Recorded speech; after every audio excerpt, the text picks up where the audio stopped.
Hey, this video is just gonna be me reading Long May She Reign by Rhiannon Thomas. It's my favorite book, and I hope whoever sees this video will like it too. Well, let me just find the first page. Chapter 1. 100 doves burst out of the pie. I don't know why I was surprised. Of course there were 100 doves in the pie. The king wouldn't open his birthday celebration by actually feeding his guests. Not when he could amaze us with his extravagance instead. I just wish someone had considered what would happen to the doves after they were released. The king had skewered a couple in his enthusiasm to cut open the pastry, and the survivors were determined to get as far away from that knife-wielding maniac as possible. Many of them settled in the rafter of the banquet hall, 40 feet above us. More crashed against the large arched windows, the claws and beaks scraping the glass.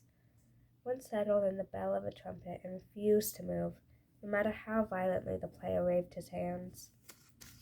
I sank into my chair and kept watch on the doves overhead. I wasn't afraid of them, not exactly, but I already felt on edge. With the entire court around me, with their judging eyes and vicious whispers, surrounded by gold and laughter and fountains of wine. And the doves were moving so rapidly, flapping and skittering. I knew they wouldn't touch me, but I jumped every time they swooped either way. If only the king would serve the first course, then I'd be one step closer to leaving. My father usually allowed me to skip the king's festivities. As the king's fourth cousin once removed, I was hardly considered important. But this time my father had insisted I attend, to represent the family, to show we were people who mattered. He couldn't have believed that would work. No one had spoken to me since I'd arrived. Even my father had abandoned me for necessary business conversations on the other side of the hall. So I sat at my table near the door, empty seats on either side of me, half wanting to join in the conversation of the people opposite, too scared to appear to be eavesdropping on them to try. King Jorgen, for his part, looked completely relaxed and completely unconcerned about his potentially starving guests. He lounged on his throne, legs thrown over one arm, his golden goblet full of wine, his golden plate free of food, while the golden paneling glittered on the wall behind him. He was talking to a girl about my age, whose smile was so wide that the corners might have been pinned to her cheeks. The king raised his goblet to her lips.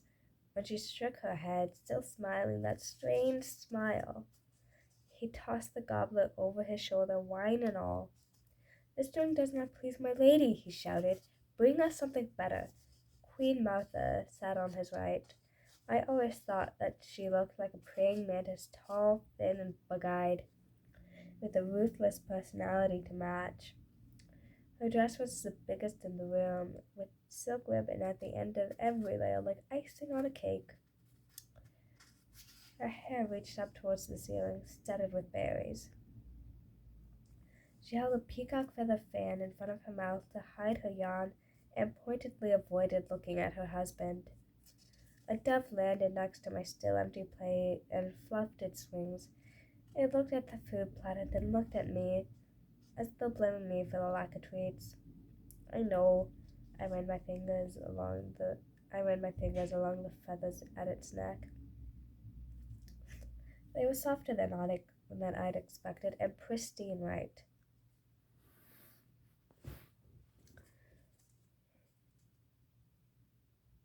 Only the best could be baked into the king's pies, I suppose.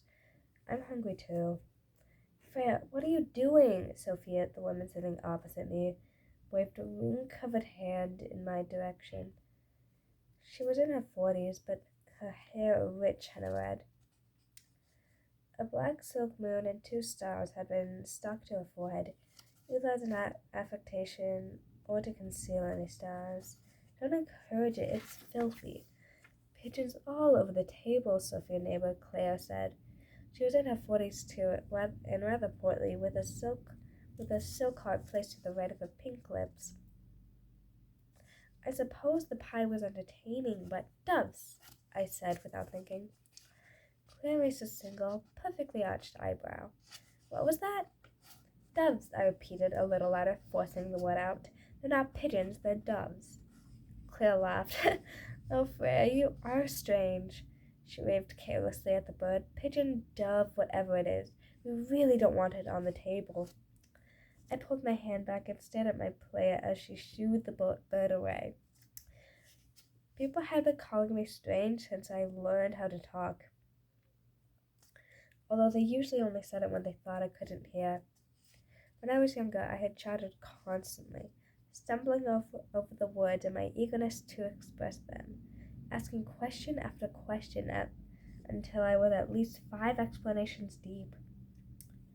People commented on my strangeness to my mother, as though she had somehow missed it, and would surely take action now that it was revealed to her, but she would just laugh and say, "Isn't it wonderful?" Like my strangeness was my greatest strength.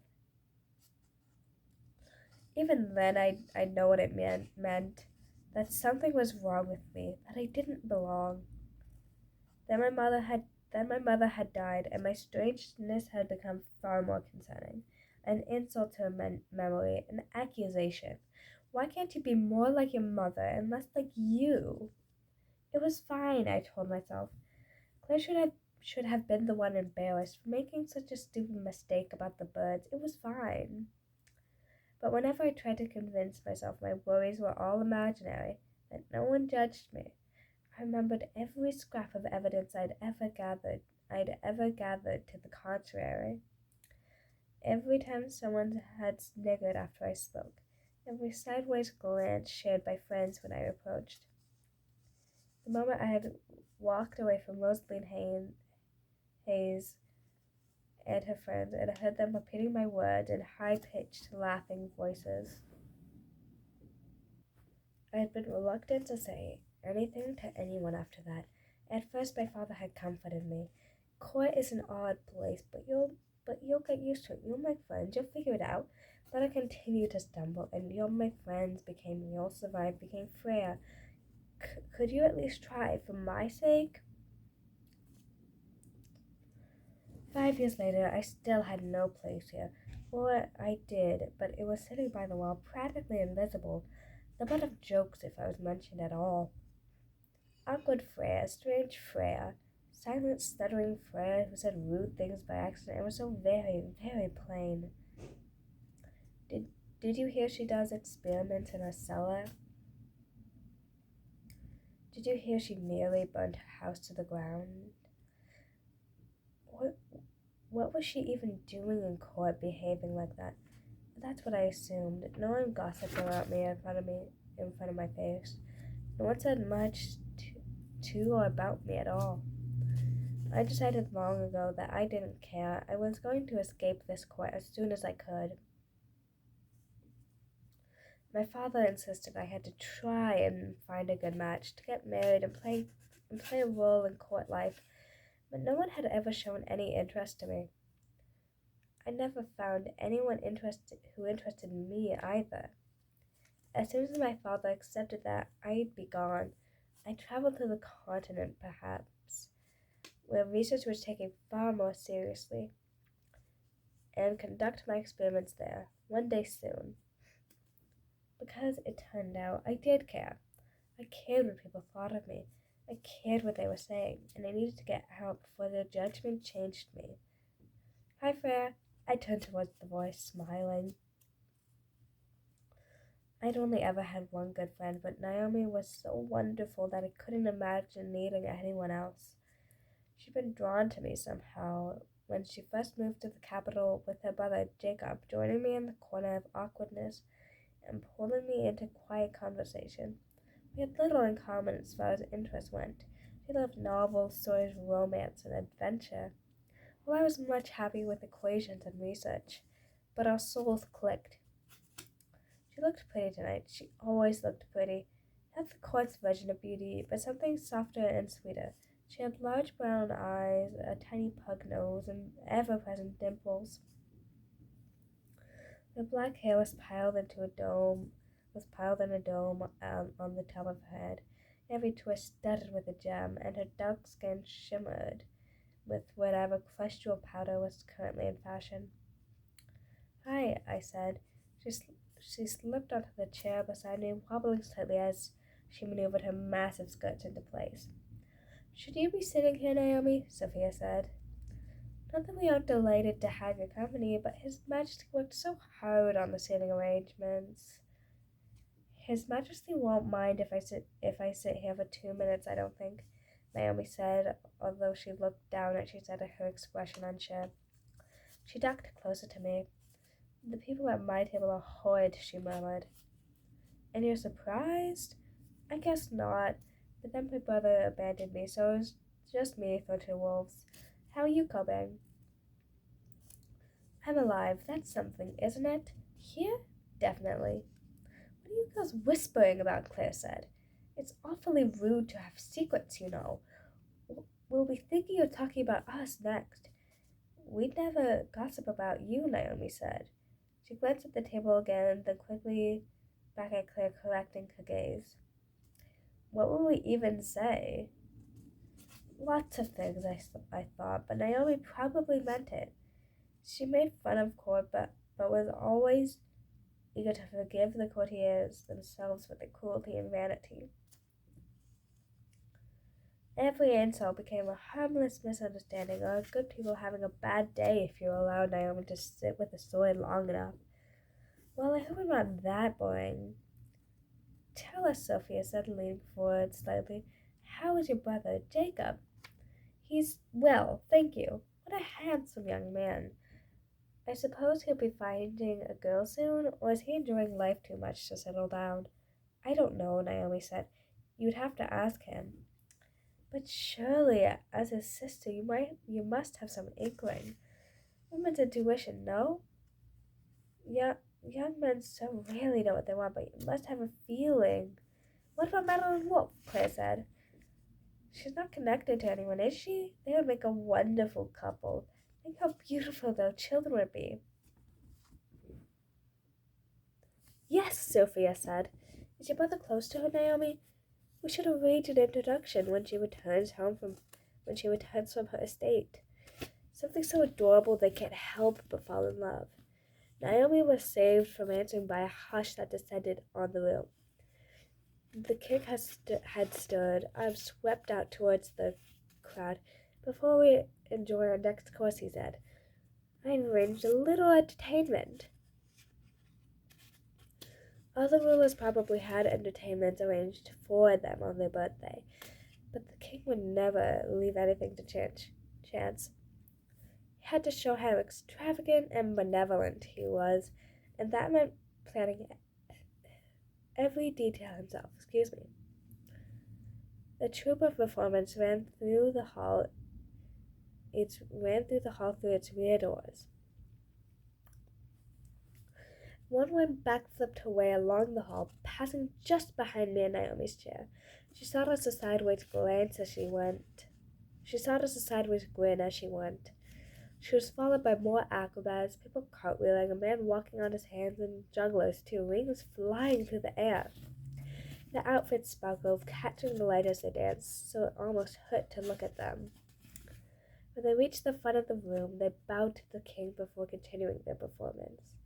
One of the jugglers clapped, the sound chasing through the room like thunder, and the rings seemed to transform into knives. I looked past to the high table. The king's best friend, Torsten Wolfe, sat 2 seats to the king's left. He looked distinctly unamused, but Torsten Wolfe always looked distinctly unamused. If he ever smiled, his face would probably shatter. He was much younger than King, probably in his early 20s, but they were inseparable. It often seemed as though the king gave Sten all his worries to carry, leaving himself as the carefree side of the pair. But once I felt a connection with Sten. He looked as uncomfortable as I felt. One of the performers clapped her hands, and the juggling knives burst into flame. The group gasped and applauded as the group continued to juggle, continued to dance and contort, the flames flying through the air so fast they became a blur. More performers ran in from the side, holding torches aloft. They threw them in the path of the burning knives, so they caught fire too, and the performers bent back, faces to the ceiling, mouths open wide as they seemed to swallow the fire. And then they started to breathe fire, shooting streams into the air. It caught a ribbon hung across the ceiling, too thin to be visible before, and raced along it, spelling out the king's name. The crowd applauded again, and the king grinned. Ah, now our performers need a volunteer. He glanced up and down the table in full contemplation.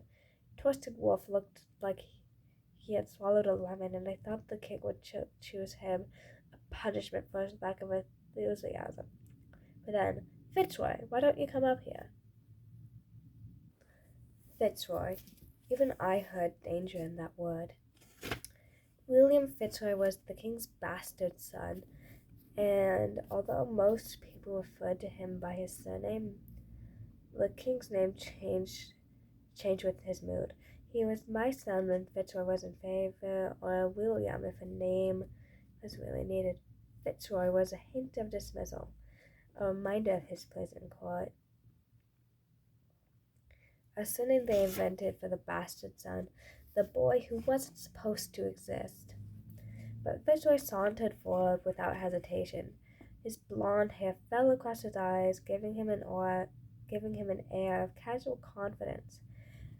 And he was smiling like he couldn't wait to suffer what his father had planned. Whatever my adoring fans demand, he said. People laughed and danger flashed in the king's eyes. The performers positioned Fitzroy in the middle of the group and then began their show again, tossing flaming rings to one another over Fitzroy's head, sending knives spinning inches from his arms, breathing fire so close that his hair must have been singed. Fitzroy did not flinch. He mugged for the audience as flames flew past, like nothing was more fun than nearly dying for everyone's entertainment. Fitzroy, I decided, was an idiot. The performance ended, Fitzroy bowed, and his father flicked a hand to send him back to his seat without a word. The performers had departed the way they'd come, tumbling and dancing. The back flipper passed behind us again, and as she did, her foot caught on my shoulder. She didn't pause to apologize. I probably hadn't even noticed, so focused on her performance. But I jerked, shoved forward by her momentum, and my heart sputtered into triple time. The conversation in the hall started again, and Sophia and Claire leaped straight back into interrogating Naomi about her brother. I couldn't concentrate on the words. They were at once too loud and too far away to understand. My hands began to shake. The kick had triggered something in me, the awareness that people were too close. There were too many of them, and I couldn't leave, couldn't escape, couldn't do anything. No, I thought, not here. I was safe. I was fine. But it was too late. There were too many bodies, too much breath, and too many eyes. It was so loud, so crowded, and I couldn't leave. No, I told myself again, I will be fine. I tugged at the pins in my hair and looked around the room again, searching for something to grab me.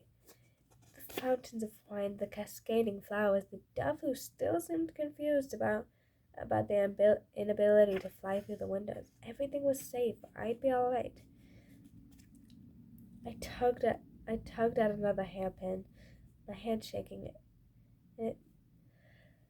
Excuse me. And it slipped free, sending a section of hair tumbling to my shoulder. I grabbed it and tried to shove it back into place. Freya? I pressed my palm against my knees, willing my hands to still. I tried to force air to the bottom of my lungs. Naomi! Ah, Freya, Naomi said again. Are you alright? I nodded, up and down and up. The world had turned fuzzy, and all the sounds were too loud, and people were so close, even those far away seemed to loom and press towards me, and I couldn't breathe, and come on, Naomi said, let's get some air. I couldn't leave the table. It wasn't allowed. But Naomi was already standing, not touching me, just standing and waiting, and I felt myself standing too. Naomi led the way back to the doors at the doors at the back of the hall. Excuse me. They hadn't seemed far away before, 20 feet at most, but the distance stretched out now. Everyone was watching it leave. I knew, thinking about how odd we were behaving, and my father would be watching too, glowering. The doors stood slightly open, and we stepped out into the gardens beyond. An October chill was in the air, and I gulped it in, stumbling farther from the palace. Calm. I was calm. The world slowly came back into focus. The vast lawns had been decorated with floating lanterns and glistening ice statues, and couples walked between them, hands entwined, faces close. The river meandered through the garden at the bottom of a slight incline, reflecting the lanterns and the stars. I staggered towards it, listening to the gurgle, looking at the lights. I was calm. Naomi hovered about a foot away, watching me closely. Are you all right? I nodded. Yes, I'm fine. If I said it enough, it had to be true. You don't have to be fine, if you're not. Naomi said that every time this happened, and I always nodded like I actually believed her. It was one thing to be uncomfortable in court, to hate all the pretenses and be desperate to leave. It was quite another to panic, to become so frightened of the people around me I forgot how to breathe. But she understood. She said her father reacted the same way to court or to anything too crowded. That was why her parents lived out in the country while she and her brother represented the family in the capital. Whenever I panicked, she would appear beside me, ready to talk me back to reality.